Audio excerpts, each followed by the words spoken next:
Yang penting jangan kasih tunjuk pilih dia napa jare. Makanya orang kasih palung itu. Apa ya? Toh, karena ada jare-jare itu ada semangat bersama. Untuk bersama semangat. Oke, makasih Pak.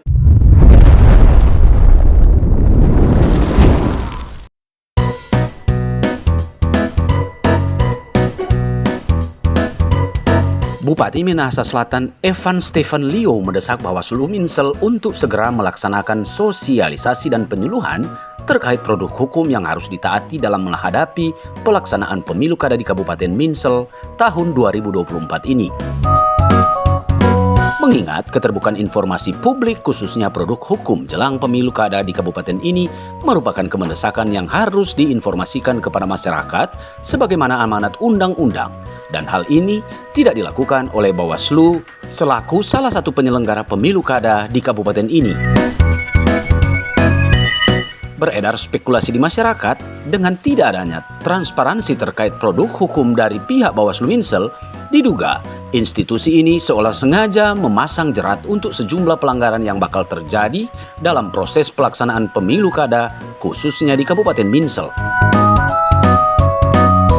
Karena itulah Bupati Minahasa Selatan usai membawakan materi dalam kegiatan penyuluhan produk hukum serta deklarasi dan launching sahabat JDIH Kabupaten Minsel mendesak institusi Bawaslu di Kabupaten Minsel untuk segera melaksanakan penyuluhan dan sosialisasi produk hukum yang harus ditaati dalam menyambut pemilu kada serentak 2024 nanti sebagaimana yang dilakukan oleh KPU Minsel. Jadi memang pilkada di Minahasa Selatan ini bisa berjalan dengan baik apabila pelaksana pilkada ini dalam hal ini KPU Bawaslu terbuka kepada pers. Kuncinya ada di sana, ya. Dan saya berharap Bawaslu buat kegiatan seperti ini supaya masyarakat tahu, karena ini bisa berbahaya apabila masyarakat tidak tahu. Ya, keterbukaan informasi publik ini penting dilakukan. Maka salah satunya kegiatan apa yang dilakukan KPU ya hari ini juga wajib dilakukan bagi Bawaslu, amat terlebih bersama media, ya, para wartawan, dan supaya semangat penyebar luasan informasi, keterbukaan informasi publik, dan proses pilkada ini ya itu bisa berlangsung dengan baik. Dan saat ini sedang dalam tahapan pelaksanaan kampanye terbuka dan dugaan pelanggaran kampanye di kabupaten ini kurang mendapat perhatian serius dari Bawaslu karena partisipasi masyarakat untuk menjadi bagian dalam mengawal proses pemilu kada kurang nampak. Penyebabnya karena masyarakat tidak memiliki landasan kuat sebagai pegangan dalam mengawasi proses pemilu kada di daerah ini. Kalau kami penyelenggara dengan berbagai aturan yang ada, kami mengikuti. Semua aturan saya tahu, Bapak Ibu, apalagi rekan-rekan pers mengetahuinya.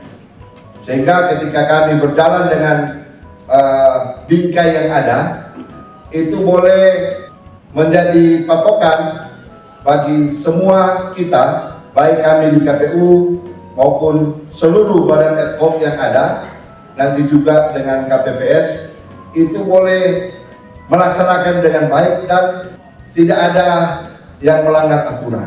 Sekarang ini juga lagi masa kampanye. Memang teman-teman, urusan kampanye itu urusannya dua lembaga penyelenggara, KPU dan Bawaslu. KPU menyampaikan apa itu kampanye kepada paslon dengan tim kampanyenya, dengan LO-nya. Tetapi dalam pengawasan itu ranahnya teman-teman dari Bawaslu. Saya tadi malam di telepon Pak Ani dan Pak Fauzan oleh Pak Bung. Katanya ada informasi kampanye itu dilaksanakan di Ranoyako dekat kantor Peramil. Saya bilang, Pak, izin. Kampanye yang dilaksanakan sekarang kan masih kampanye terbatas. Artinya tertutup. Harusnya ada di ruangan, bukan di lapangan. Itu satu. Yang kedua, kalau ada pelanggaran, izin Pak, bukan ranahnya kami, ranahnya Bawaslu. Apa yang saya mau katakan di sini bahwa supaya kita semua tahu aturan-aturan mainnya. Di dalam, kalau teman-teman baca PKPU 13 atau juknisnya, keputusan KPU nomor 1363 tentang juknis kampanye, itu jelas dikatakan ada porsinya KPU. Dari Minsel, Sulawesi Utara, Aloysius Petrus, Manado Makatana, Kasih Kabar, for Torang Semua.